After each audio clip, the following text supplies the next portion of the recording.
오늘 우리에게 주시는 하나님의 말씀은 구약의 말씀입니다. 하박국 3장 16절부터 19절까지의 말씀입니다. 구약 성경 거의 맨 마지막 부분에 있죠. 제 성경은 1302쪽인데 페이지가 약간 다를 수 있습니다. 하박국 3장 16절부터 19절까지입니다. 예, 제 성경은 1305쪽에 있습니다. 구약의 말씀, 말라기 전전의 말씀이죠. 구약의 거의 마지막 부분에 1305쪽에 있습니다. 하박국 3장 16절부터 19절까지 말씀입니다. 하박국 3장 16절부터 19절까지 우리 다 찾으신 줄 아시고 한 목소리로 다 같이 합독하시겠습니다. 하박국 3장 16절 다 같이 시작. 내가 들었으므로 내 창자가 흔들렸고 그 목소리로 말미암아 내 입술이 떨렸도다. 무리가 우리를 치러 올라오는 환난 날을 내가 기다림으로 썩이는 것이 내 뼈에 들어왔으며 내 몸은 내 처소에서 떨리는도다. 17절. 비록 무화과 나무가 무성하지 못하며 포도나무에 열매가 없으며 감람나무에 소출이 없으며 밭에 먹을 것이 없으며 우리의 양이 없으며 외양간에 소가 없을지라도 18절. 나는 여호와로 말미암아 즐거워하며 나의 구원의 하나님으로 말미암아 기뻐하리로다. 19절. 주 여호와는 나의 힘이시라. 나의 발을 사슴과 같게 하사 나를 나의 높은 곳으로 다니게 하시리로다. 이 노래는 지휘하는 사람을 위하여 내 수금에 맞춘 것이니라. 아멘. 이 말씀은 하나님의 말씀입니다. 오늘 우리에게 주시는 말씀의 제목은 우리 다 같이 따라서 하실까요? 우리 저를 따라서 하시기 바랍니다. 그럼에도 불구하고 나는. 다시 한번요, 다 같이. 그럼에도 불구하고 나는 해서 또 부제목을 잡는다고 하면 하나님은 나의 힘이시라. 하나님은 나의 힘이시라. 붙여서 얘기하면 그럼에도 불구하고 하나님은 나의 힘이시라. 이렇게 제목을 제가 잡아봤습니다. 1936년도에 영국의 윈저공인 에드워드 7세는 대영 제국의 왕이 됩니다. 그런데 대관식을 한 지 8개월이 지난 후에 왕위를 내어놓고 자퇴한다고 하는 이런 라디오 방송이 나왔고, 이 영국뿐이 아니고 전 세계가 아주 놀랐고 아주 경악을 한 거죠. 발표를 마치니 에드워드 왕은 즉시 스페인으로 가는 그 기선에, 옛날 얘기니까 몸을 실었고 6개월 후에 이혼녀인 윌리스 심슨 부인과 결혼을 합니다. 심슨 부인은 회고록에 이렇게 썼습니다. 나는 슬픔이 있을 때마다 에드워드의 희생과 사랑을 생각했다. 나는 잠시라도 슬픔을 가질 자격조차 없다고 생각했다. 이 세상에 몇 명의 여자가 왕관보다 나를 더 사랑해주는 남자가 있다고 고백할 수가 있을까? 보잘것없는 여자, 이혼녀, 거기다가 대영 제국의 이 왕이 자기의 그 왕관을 다 내어 던져버리고, 그리고 이름도 없고 빛도 없는 보잘것없는 이혼녀인 심슨 부인하고 결혼을 했다는 겁니다. 사랑이 도대체 뭐길래? 그러니까 이 심슨 부인이 나는 슬픈 일 있을 때마다, 어려운 일 있을 때마다, 고난이 있을 때마다, 힘든 일이 생각날 때마다 내 남편 에드워드가 내게 베풀었던 그 희생과 사랑을 생각했다. 다 참을 수 있다 그 얘기죠. 다 견딜 수 있다 그 얘기죠. 이 세상에 어느 누가 왕관보다 나를 더 사랑해 줄 수 있는 남자가 있겠느냐, 그 얘기입니다. 저는 이 말을 생각하면서 빌립보서 2장 6절을 여러분에게 들려드리고 싶어요. 빌립보서 2장 6절, 예수님은 하나님과 동등되셨던 그런 분이셨으나 자기를 비워서 종의 모습이 되셨고 자기를 낮추어서 죽기까지 복종하셨으니 곧 십자가에 죽기까지 하셨습니다. 할렐루야. 왕관보다도 더 귀한 당신의 목숨을 죄로 인해서 죽을 수밖에 없는 여러분과 나의 죄를 대속하시기 위해서 하나님의 동등되신 분이 자기의 모든 것을 내어 던져버리고 종의 모습을 가지고 자기를 비워서 십자가에 매달리심으로 인해 가지고 진홍같이 붉은 우리의 죄가 흰눈같이 깨끗하게 사죄함을 받고 지옥 가야 마땅할 우리들, 저주 받아야 마땅할 우리들이 하나님이 값없이 베푸시는 은혜의 선물을 통해서 하나님의 자녀, 하나님의 백성이 됐다는 겁니다. 할렐루야. 하나님 은혜가 얼마나 감사합니까? 저는 오늘 구약에서 하박국에 대한 이 말씀을 가지고 여러분과 은혜를 나누고자 합니다.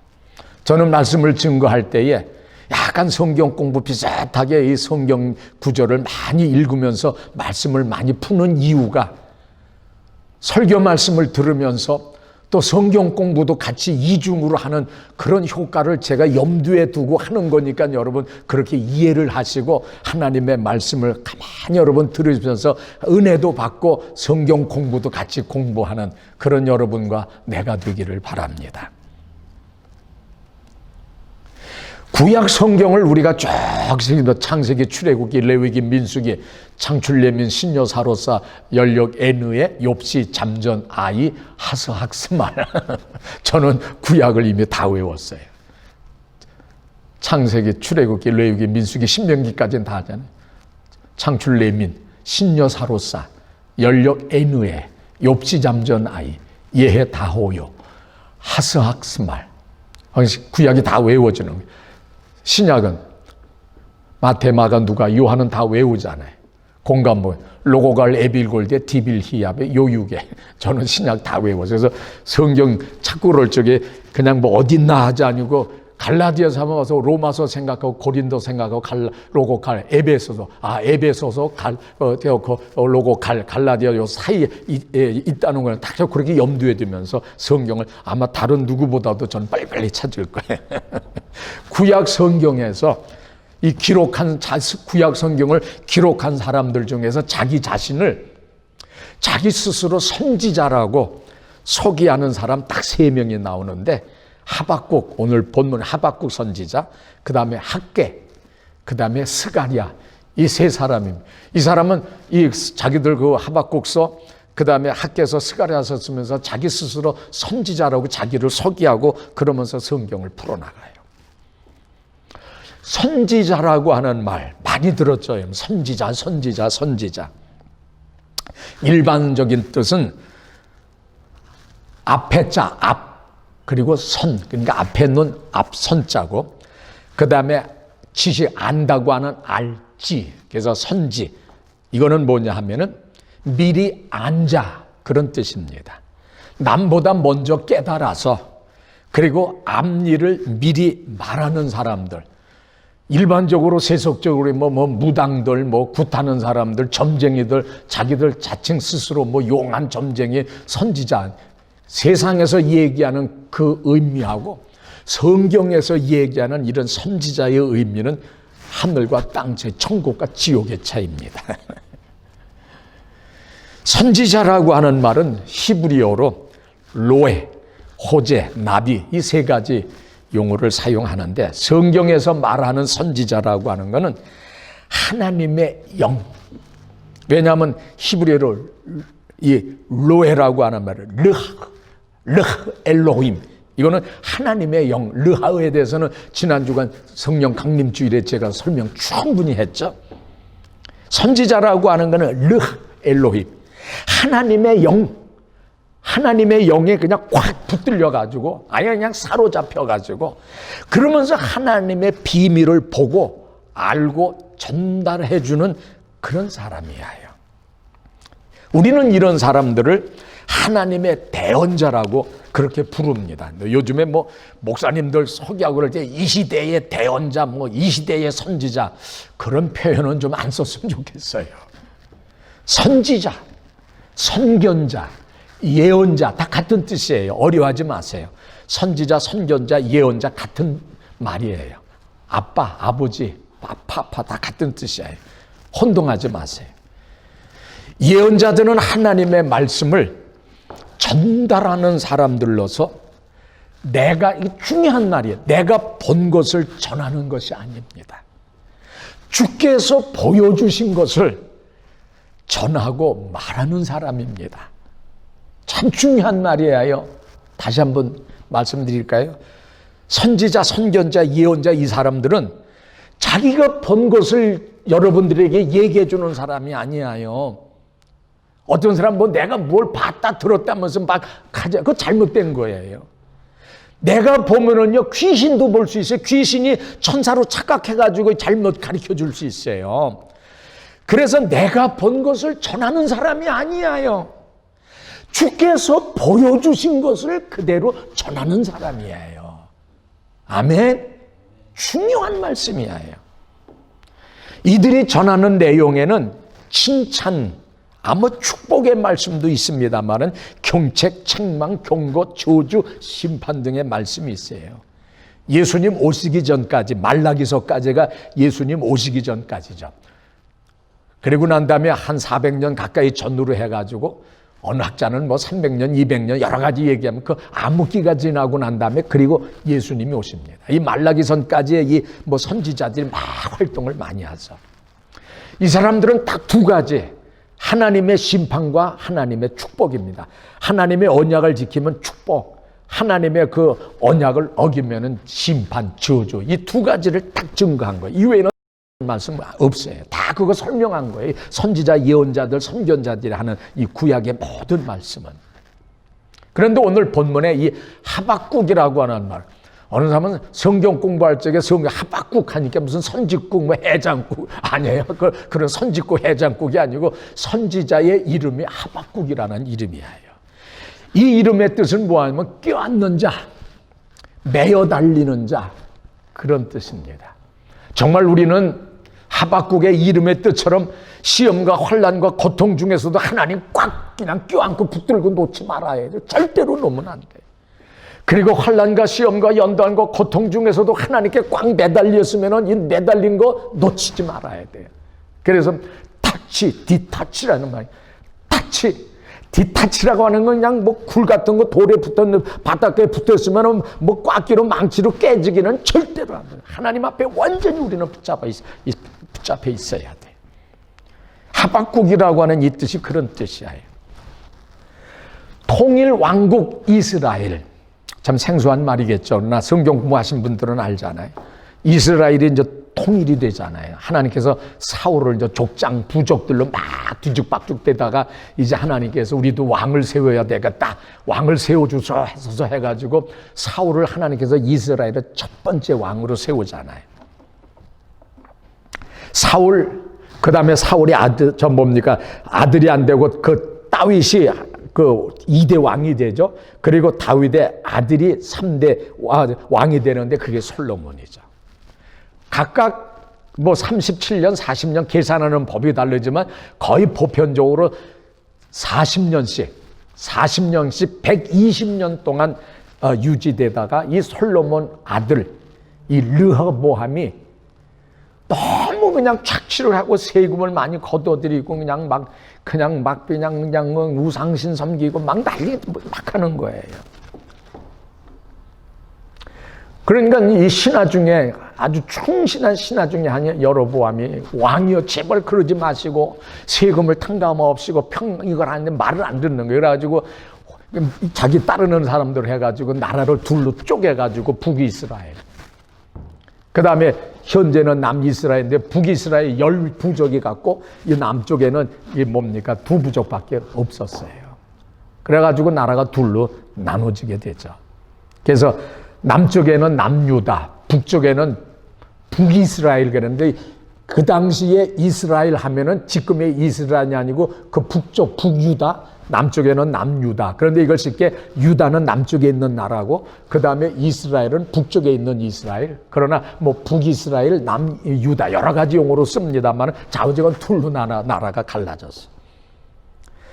당시 그 주변에 강한 국가들이 있었는데 아시리아, 그때 당시에는 아수르, 그 다음에 바벨로니아, 바벨론, 아수르, 바벨론 이 두 나라가 지금으로 얘기하면은 이란과 이락과 터키를 중심한 그 지역에 있는 거기에 둘로 나눠져 있는 그 지역에 있는 나라들이에요.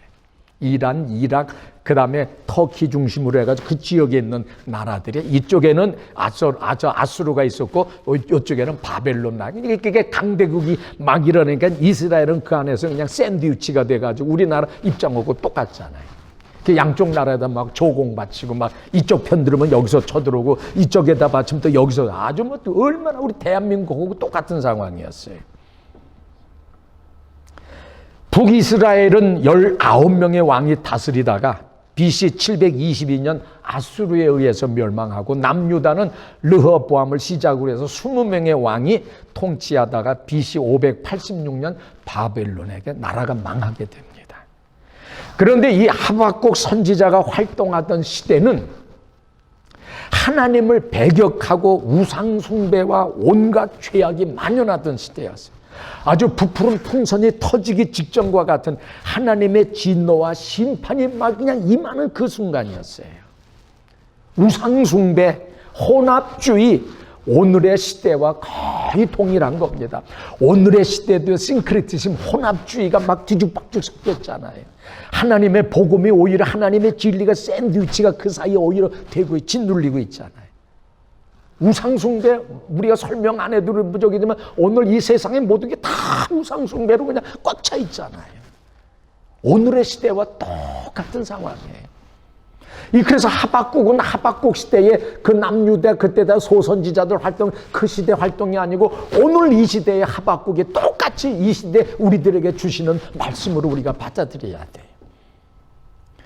다윗과 솔로몬 이후에 북이스라엘과 남유다 이스라엘 민족이 분단될 무렵에 바벨론이 갑자기 강성해지다가 그러다가 유다 왕국은 나라가 망하기 이런 말기적 현상으로 종교적 도덕적 타락이 아주 크게 달했어요. 통치자들은 강대국에게 조공을 바치기 위해서 백성들을 착취하고 그냥 억압하는 일을 이거를 그냥 보통 다반사로 여긴 거예요. 열왕기하 23장 35절 37절에 보니까 여호야김이 은과 금을 바로에게 주니라. 저가 바로 느고의 명령대로 그에게 그 돈을 주기 위하여 나라에 부과하되 국민 각 사람의 힘대로 액수를 정하고 은금을 늑봉하였더라. 뺏었다. 37절에 여호야김이 그 열조의 모든 행한 일을 본받아 여호와 보시기에 악을 행하였더라. 24장 4절 또 저가 무지한 자의 피를 흘려 그 피로 예루살렘에 가득하게 하였음이라. 여호와께서 사하시기를 즐겨하지 아니하신다 그랬어요. 예레미야 22장 18절 이 같은 시대입니다. 다 선지자는 달라도. 예레미야 22장 18절 그러므로 나 여호와가 유다 왕 요시야의 아들 여호야김에게 대하여 이같이 말하노라.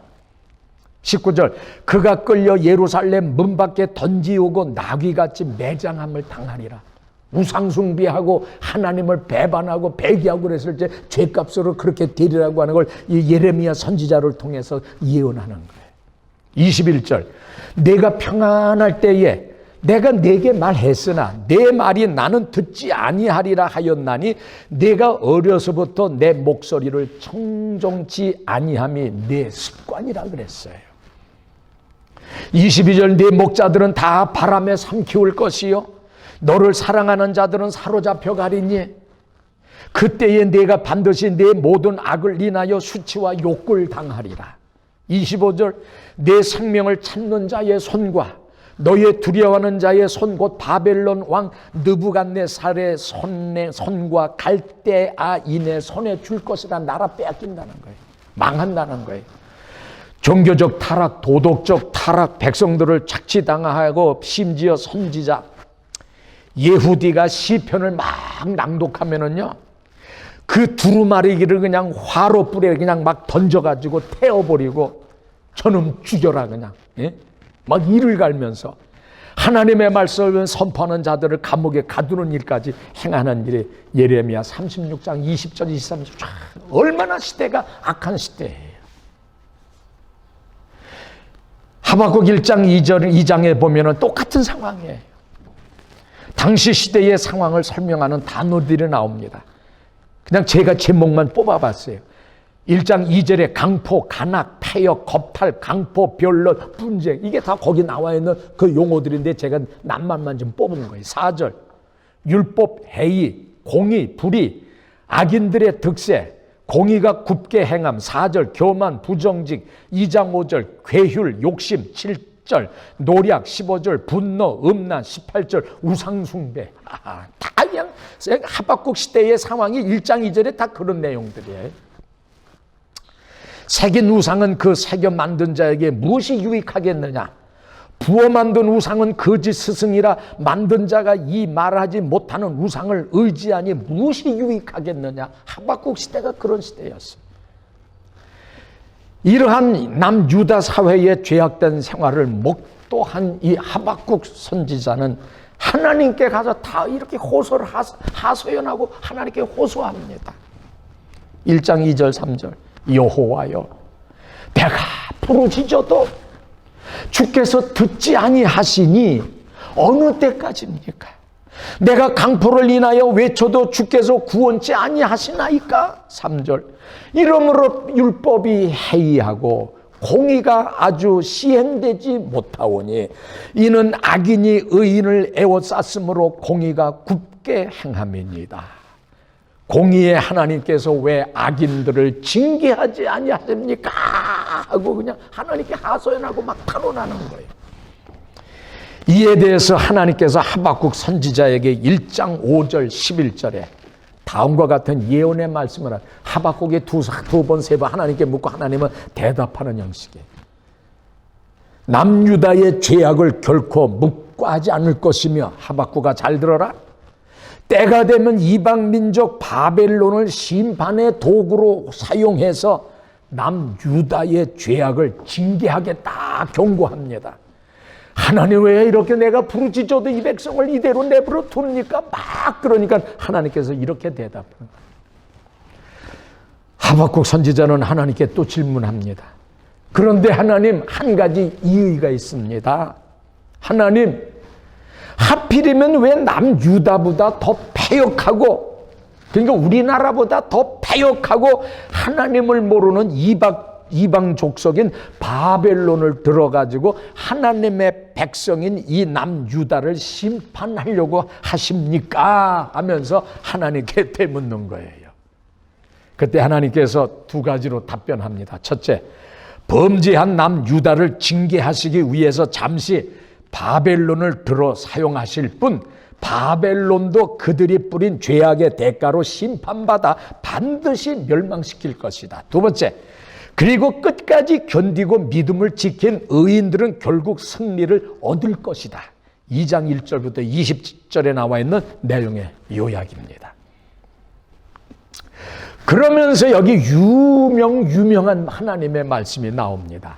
2장 4절 그러나 따라서 하실까요? 의인은 그 믿음으로 말미암아 살리라. 사도 바울이 로마서 히브리서에서 인용하고 그냥 로마서에서 뭡니까? 계속 의인은 믿음으로 말미암아 살리라. 로마서 다 여기서는 이게 원조예요. 하박국서가 원조입니다. 의인은 그 믿음으로 말미암아 살리라. 의인이라고 하는 두 가지 전체적인 해석을 제가 해드릴게요. 자, 의인은 행위를 통해 가지고 그러면서 의인이 되는 거예요. 행위를 옳게 함으로 인하고 선한 일, 좋은 일, 하나님의 법, 율법을 잘 지켜가지고 잘 지키면 그게 자스티스면 의인이 돼가지고 그러면서 율법을 잘 지켜서 의인이 되면 그게 그 사람들의 유대 사람들의 구원이라고 하는 것이. 율법이라는 게 뭐예요? 죄를 깨닫게 하는 거잖아요. 로마서 3장 20절. 그러므로 율법의 행위로 그의 앞에 의롭다 하심을 얻을 육체가 없나니 율법으로는 죄를 깨달을 뿐이니라 그랬어요. 율법은 두 번째 죄를 더하게 하는 거예요. 로마서 5장 20절. 율법이 가입한 것은 범죄를 더하게 하려 함이니라 그랬어요. 율법은 그리스도께 인도하는 겁니다. 이게 중요해요. 갈라디아 3장 24절. 이같이 율법이 우리를 그리스도에게로 인도하는 몽학 선생이 되어. 몽학 선생은 아주 현대적인 번역은 보조교사, 스페어 타이어, 초보교사 그런 뜻이에요. 우리로 하여금 몽학 선생이 되어 우리로 하여금 믿음으로 말미암아 의롭다함을 얻게 하려 하는 가이드 역할밖에 안 하는 거예요. 그런데 그 율법을 지켜가지고 뭡니까? 의인이 돼가지고 구원받니? 그건 잘못된 구약의 사상이죠. 신약에서 얘기하는 의인의 개념은 구약에서 얘기하는 율법을 지킴으로 의인, 율법, 의인 이 개념하고 전혀 달라요. 신약적 의인의 개념은 예수를 영접하고 하나님께서 값없이 의롭다고 인정해 주는 사람, 이것이 신약적인 의인의 해석입니다. 아멘. 예수를 영접하고 하나님께서 값없이 의롭다고 인정해 주는 사람, 이것을 믿음이라고 해요. 이걸 믿음이래. 그리스도의 보혈의 피를 통해서 믿음을 갖게 되는 거예요. 행위의 구원이 아닙니다. 그러면서 예수 그리스도의 그 구원을 통해서 우리가 구원받는 것. 이거를 우리가 의롭다고 인정받는 겁니다, 여러분. 예수님께서 우리를 의인이라고 얘기하는 거는 진짜 의인으로 그냥 도장 찍어서 의인이 된 것이 아니고 죄인임에도 불구하고 값없이 베푸시는 은혜의 선물로 우리를 의인이라고 불러 이걸 갖다가 칭의라고 그래요. justification이라고 하는 아주 참 유명한 말이죠. 의롭다고 여김을 받는 겁니다, 여러분. 예수를 영접하고 하나님께서 값없이 의롭다고 인정해 주는 겁니다. 그러면 우리가 이렇게 의롭다고 인정을 받았다고 해서 우리가 다 믿음이 해결되고 할렐루야 나는 천국 백성 됐다. 아니올시다. 여기에 한 스텝 우리가 또 한 스텝 올라가야 됩니다. 하나님께서 값없이 베푸시는 은혜의 선물로 의인이 되었어요. 하나님의 자녀가 되었다고 해서 구원이 완성된 것이 아니라 그럼에도 불구하고 우리는 여전히 죄인이올시다. 구원받은 죄인이죠. 하나님의 심판 자리에 딱 누구든지 쓰게 되면 이 좌지 싯에 딱 앉게 되면요, 믿는 자나 안 믿는 사이에 똑같이 그 심판의 자리에 섭니다. 한 사람도 쓴 사람도 안 믿는 사람도 죄인의 자리에 죄인의 모습으로 쓰고 구원받은 사람도 죄인의 모습으로 그 자리에 씁니다. 그러나 하나님을 모르는 사람들은 이 사람들은 심판의 저주의 심판을 받아서 지옥으로 가지만 하나님으로 값없이 주시는 은혜의 선물로 구원받은 의인이라고 칭함을 받은 우리들은 죄인의 모습으로 그 자리에 쓰지만은 칭의의 은총을 통해 가지고 우리는 구원의 자리로 올라가는 거예요. 구원받은 의인들이 죄인들이야. 이것이 차이점이에요. 그래서 구원받은 우리들은 계속해서 뭡니까? 이 성화의 단계로 우리가 나가야 돼요. 구원받았음에도 불구하고 sanctification이라고 하는 말입니다만 성화의 단계로. 그래서 성화라고 하는 것이 뭐냐? 에드워즈라고 하는 사람은 성화란 그리스도의 형상에 일치하고자 하는 불타는 아주 갈망이 내 안에 있는 것이라 했어요. 그래서 여러분들이 구원받았음에도 불구하고 하나님 나라 가는 날까지 하나님의 형상을 닮으려고 하는 하나님과 같이 그 거룩하고 그 의롭게 살려고 하는 이 불타는 감정이 내 속에 있어가지고 천국 가는 날까지 이 믿음의 이 삶을 거룩한 생활을 우리가 갈망하면서 그 길을 걸어가야 돼. 월터 마샬이라고 하는 사람은 참 편했어요. 시궁창에서 뒹구는 돼지가 왕의 궁전에 합당하지 않은 것처럼 거룩하지 않은 삶은 하나님의 영광스러운 임재에 전혀 합당치 않다. 고로 성화는 하나님의 형상 회복이다 그랬어요. 그럼 언제까지 우리가 그 성화되어야 하는가? 하나님 나라 갈 때까지입니다. 그러면 여러분에게 질문을 할게요. 구원 받았음에도 불구하고 왜 계속 우리가 거룩한 삶을 계속 왜 성화의 과정을 왜 계속 해? 넘어지고 자빠지고 넘어지고 자빠지고 7전8기라는 말을 참 안 믿는 사람은 7번 넘어지고 8번 넘어지고 그냥 계속 넘어지고 인생을 기밥해버려 포기해버려. 그러나 안 믿는 사람 믿는 우리들도 똑같이 마음은 원으로되 육신이 연약해가지고 그러면서 그냥 우리도 이 육신의 몸뚱어리 때문에 그냥 죄를 자꾸 지고 넘어지고 자빠지고 넘어지고 자빠지는데 중요한 것은 우리 믿는 사람은 7번째 될 때에 반드시 일어선다는 거예요. 오뚜기처럼요 반드시 7전8기 일어선다는 거예요. 안 믿는 사람은 넘어지고 자빠지고 넘어지고 똑같아. 우리도 넘어지고 자빠지고 이 사람들은 영원히 자빠지고 구원의 자리를 잃어버려. 그러나 우리 믿는 사람은 결국 1번까지 가서는 반드시 일어서서 그리고 구원의 길로 들어간다는 이것이 다른 점이에요. 구원 받았음에도 불구하고 왜 계속 성화되어야 되느냐? 전도서 7장 20절 선을 행하고 죄를 범치 아니하는 의인은 세상에 아주 없다고 그랬어요. 로마서 3장 10절 의인은 없나니 하나도 없다고 그랬어요. 근데 구원받았다고 해서 내가 완전히 의인이 됐다고? 아닙니다. 그러면 오늘 이 하박국 본문에 의거한 의인이라고 하는 것은 무슨 뜻이냐? 오늘 본문에 우리 합당하게 한번 봐요. 본문에 의거해서 의인이라고 하는 것은 저는 하나님을 기다리고 바라보는 사람들, 나는 이 사람들이 구원받은 의인이고 이 믿음의 사람들, 이 신약적인 의인들은 하나님을 기다리고 바라보는 사람입니다. 이 팬데믹 코로나 때문에 조금 우리가 죽을 지경에 있는 것 같고 사방으로 우주섬을 당하는 것 같고 미래에 대한 소망이 전혀 보이지 않는 것 같고 답답한 우겨쌈을 당하는 절망적인 상황인 것 같은 이 가운데서도 소망의 빛을 내다보고 저 가나안 땅을 내다보면서 그러면서 절망하지 아니하고 하나님을 기다리고 바라보는 사람들. 하박국 2장 1절 시편 37편 7절에 나와 있죠. 하박국 오늘 본문 2장 1절 내가 파수하는 곳에 서서 성루에 서리라. 그가 내게 무엇을 말씀하실지 기다리고 바라보며 나의 질문에 대하여 어떻게 대답하실지 보리라 그랬잖아요. 시편 37편 7절 여호와 앞에 잠잠하고 참아 기다리라. 원망하지 마세요. 불평하지 마세요. 뭐 세계가 망하는 것처럼 뭐 걱정할 필요 없어요.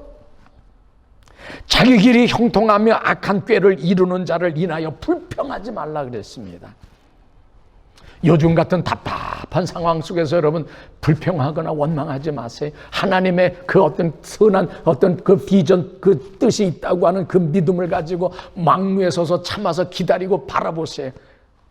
그리고 하나님께서 어떻게 대답하실지 어떻게 행동하실지 정말 설레는 마음을 가지고 우리가 기름좀 듬뿍 준비한 5명의 처녀처럼 설레는 마음을 가지고 신랑 되시는 예수를 한번 사모해 보세요. 두 번째, 오늘 하박국에 의거해서 얘기하는 이 본문에 의지한 의인이라고 하는 것은 어떤 사람이냐? 하나님의 말씀을 듣는 사람이에요. 하박국 2장 2절 그가 내게 무엇을 말씀하실지 기다리고 바라보며. 여러분이 어느 난관에 봉착할 때 내 지혜나 지식으로 문제를 해결하려고 하지 마세요. 하나님의 말씀을 붙들고 하나님의 말씀을 통해서 하나님이 내게 뭐라고 말씀하시고 뭐라고 길을 지시하고 뭐라고 우리에게 그 방향을 더게 하는지 그걸 우리가 말씀에서 찾아야 되는 거예요. 그리고 세 번째, 오늘 본문의 키포인트죠. 의인은 믿음으로 살게 된다는 걸 확실하게 믿는 겁니다. 의인은 믿음으로 말미암아 살게 되는 줄 믿습니다. 갈라디아서 2장 16절 사람이 의롭게 되는 것은 율법의 행위에서 난 것이 아니요 오직 예수 그리스도를 믿음으로 말미암는 줄 아는 거로. 우리가 예수 그리스도를 믿나니 이는 그리스도를 믿음으로써 의롭다함을 얻으려 함이라. 율법의 행위로서는 의롭다함을 얻을 육체가 없느니라 그랬어요. 21절 만일 의롭게 되는 것이 의인이 되는 것이 율법으로 말미암았으면 그리스도께서 헛되이 죽으셨느니라. 예수가 없는 구원은 있을 수가 없어요. 예수를 빼놓고는 기독교를 얘기해서는 안 됩니다. 이 말의 배경을 잘 살펴보고 알아야 믿음의 확신이 생깁니다. 사도 바울이 로마서 1장 7절에서 오직 의인은 믿음으로 말미암아 살리라고 한 말은요, 하박국 선지자가 이 말의 원조일시다. 잘 들으세요. 하나님께서 하박국을 향해서 막 원망하고 불평하니까 왜 백성들을 왜 심판하냐 내버려 둡니까? 막 원망하고 하소연하니까 아까도 얘기했지만 하나님께서 하박국아 잘 들어라. 범죄한 남유다를 징계하시기 위해서 잠시 바벨론을 들어서 사용하실 뿐 바벨론도 그들이 뿌린 죄악의 대가로 심판받아 반드시 멸망시킬 것이다. 둘째, 그리고 끝까지 견디고 믿음을 지킨 의인들은 결국 승리를 얻을 것이다. 이 말씀이에요. 그러면서 2장 4절에 그러나 의인은 그 믿음으로 말미암아 살리라. 그리고 3장에서 하박국 선지자는 악인에 대한 심판과 의인에 대한 구원을 확신하고 감사와 기쁨이 충만한 가운데 하나님께 신앙 고백적 그 찬양시를 올려드리고 있습니다. 3장 19절 주 여호와는 나의 힘이시라. 나의 발을 사슴과 같게 하사 나로 높은 곳에 다니게 하시리로다. 이 노래는 영장을 위하여 내 수금에 맞춘 노래냐. 이 하박국 전체가요. 디렉터 오브 뮤직 찬양 지휘, 오늘 현대 찬양 지휘하는 사람에 맞춰서 부르는 이 노래라는 거예요. 이게 일종의 이 찬송과 곡의 가사가 있는 곡이에요. 굉장히 질적인 거예요. 오늘 본문을 저는 결론으로 얘기하면서 세 가지로 요약할 수 있어요. 첫째, 하나님께서는 범죄한 남유다를 심판하기 위해서 남유다를 오늘 이 시대로 해석을 해보세요. 바벨론을 심판의 도구로 잠시 사용하지만 바벨론도 하나님의 공의와 심판 앞에 악인은 필히 멸망을 당할 것이고 악인은 의인은 반드시 구원받는다고 하는 것을 굳게 믿고 쓴 신앙 고백서가 바로 하박국입니다. 특별히 하박국 3장은 헨델의 메시아와 같은 내용들, 저는 이 설교를 준비하면서 헨델의 메시아가 딱 떠오르는 거예요. 그러면서 승리하고 돌아오면서 부르는 승리의 행진곡이라고 볼 수 있어요. 같은 맥락의 말씀이 다니엘서 12장 1절 3절에도 있더라고요.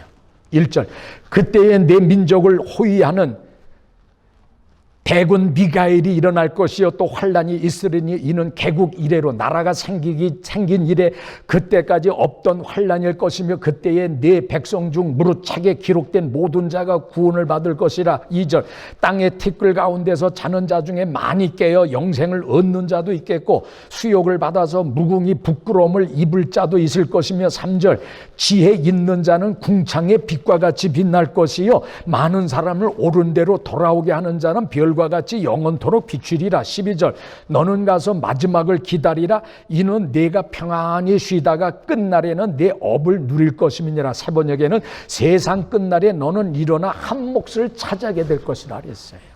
힘들어요? 참으세요. 견딜 수 없어요? 감사하세요.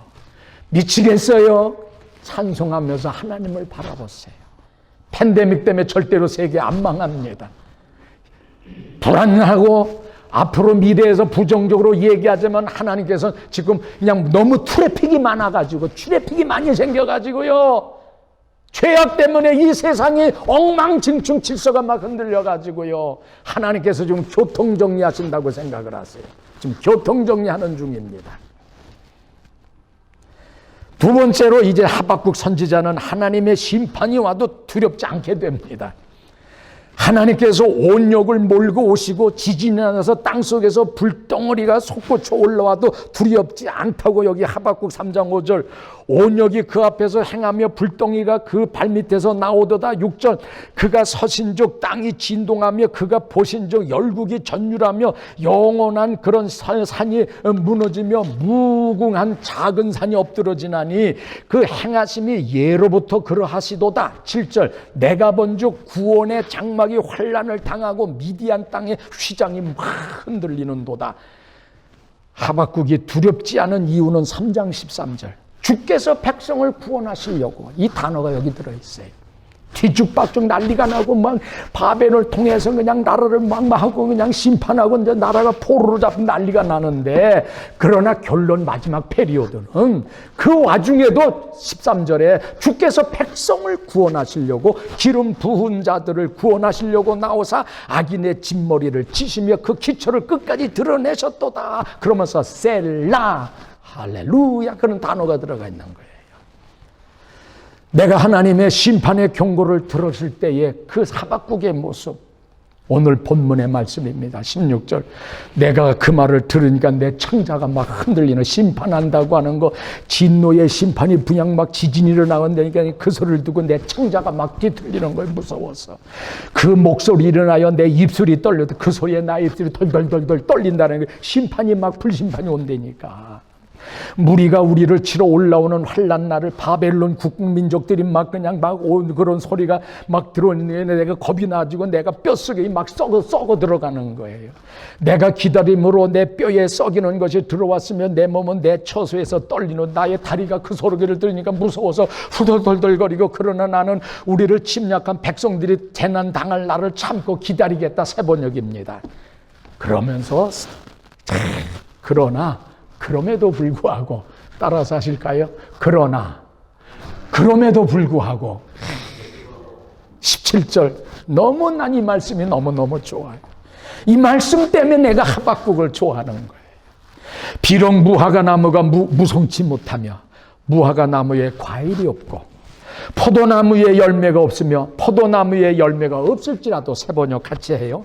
감람나무에 소출이 없으며 올리브나무에 딸 것이 없고요, 밭에 식물이 없으며 밭에서 거둬들일 것이 없으며 우리의 양이 없으며 외양간에 소가 없을지라도 외양간에 소가 한 마리도 텅텅 비어 있을지라도, 18절. 나는 여호와를 인하여 즐거워하며 나는 주님 안에서 즐거워하겠습니다.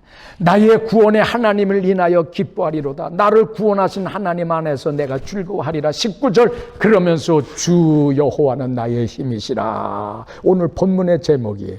주 여호와는 나의 힘이시라. 주 하나님은 나의 힘이십니다. 나의 발을 사슴과 같게 하사 나의 발을 사슴과 발과 같게 하사 나로 나의 높은 곳에 다니게 하시리로다. 산등성이를 마구 달리게 하십니다. 주 여호와는 나의 힘을 믿고 믿음으로 행동하라는 거예요. 3장 19절. 환난이 오고 핍박이 오고 바벨론 나라가 뒤죽박죽 때도 내가 인간적이기 때문에 두렵고 떨리고 막 해도요, 결론에는 내가 두려워하죠. 내가 소득에 소치렸고 배가 고프고 막 외양간에 아무것도 그냥 막 죽을 것 같은 내가, 그래도 나는 기뻐한다. 왜? 하나님이 나의 힘이 되시고 하나님이 내 편이 되시고 하나님께서 기름 부은 나를 구원해 주신다는 것을 이 하박국이 확실히 믿기 때문에. 캘리포니아에서 지진이 일어났어요. 사람들은 당황을 해서 이리 뛰고 저리 뛰며 야단 목적입니다. 그런데 한 부인은 자기 집에 조용히 앉아서 기도를 하고 있었어요. 지진이 끝난 다음에 사람들이 그 부인에게 물어봤습니다. 아니, 어떻게 그 위험한 상황 속에서도 밝은 얼굴을 하고 조용히 앉아 있을 수가 있습니까?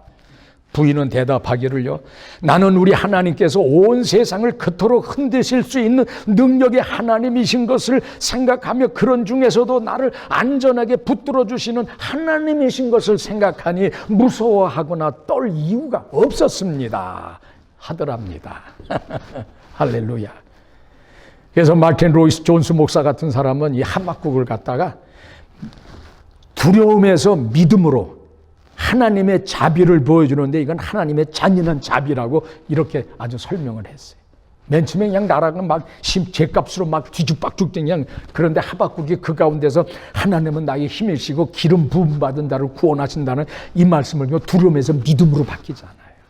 하나님의 심판을 자비를 베푸는데 이건 정말 잔인한 자비예요.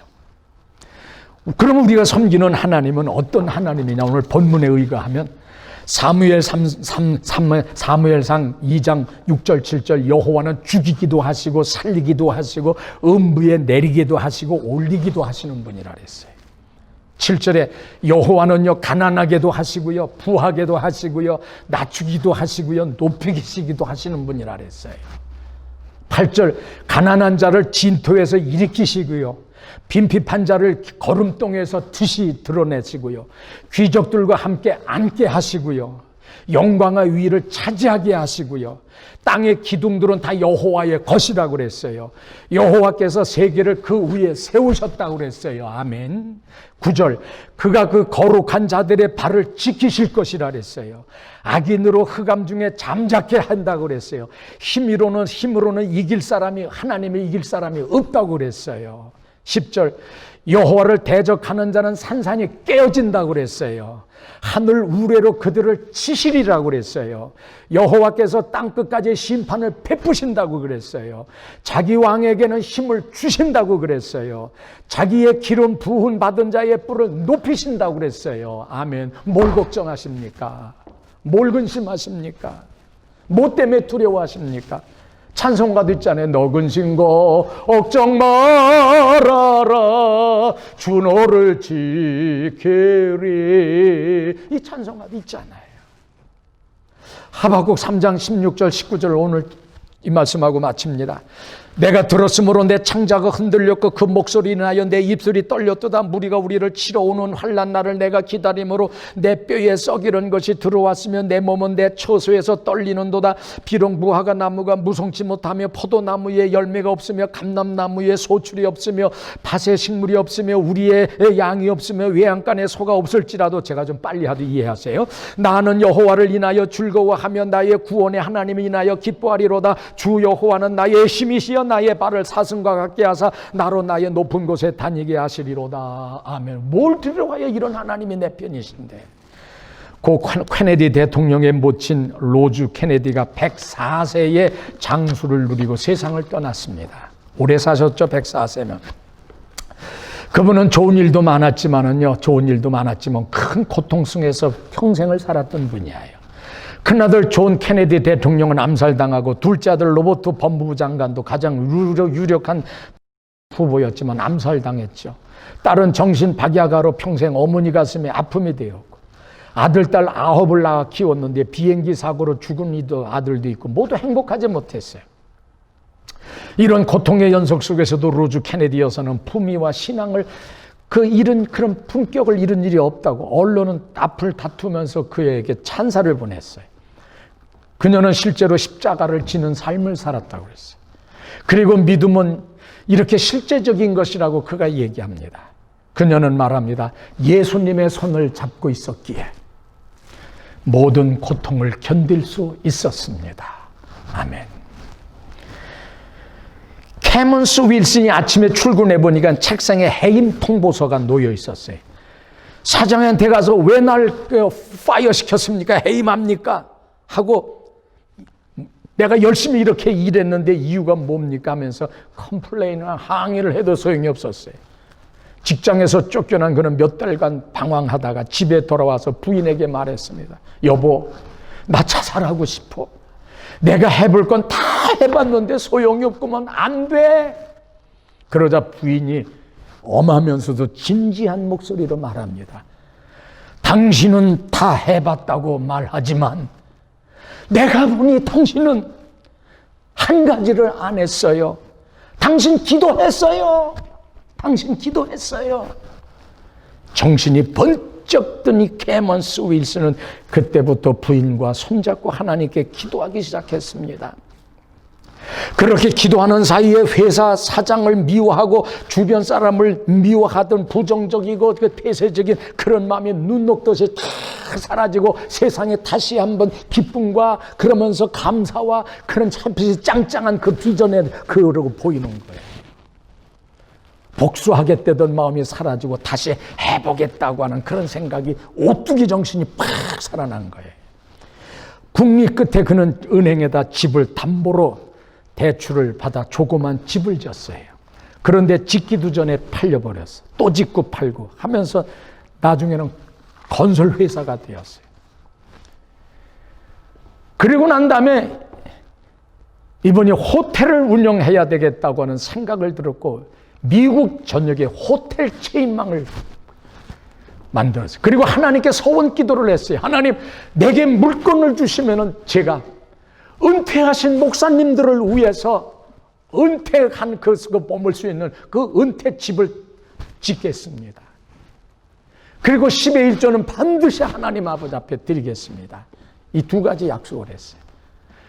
그리고 난 다음에 이 사람은 정말 물권의 축복을 받아 제일 먼저 은퇴하신 목사님들을 위해서 타운을 하나 지어버렸어요.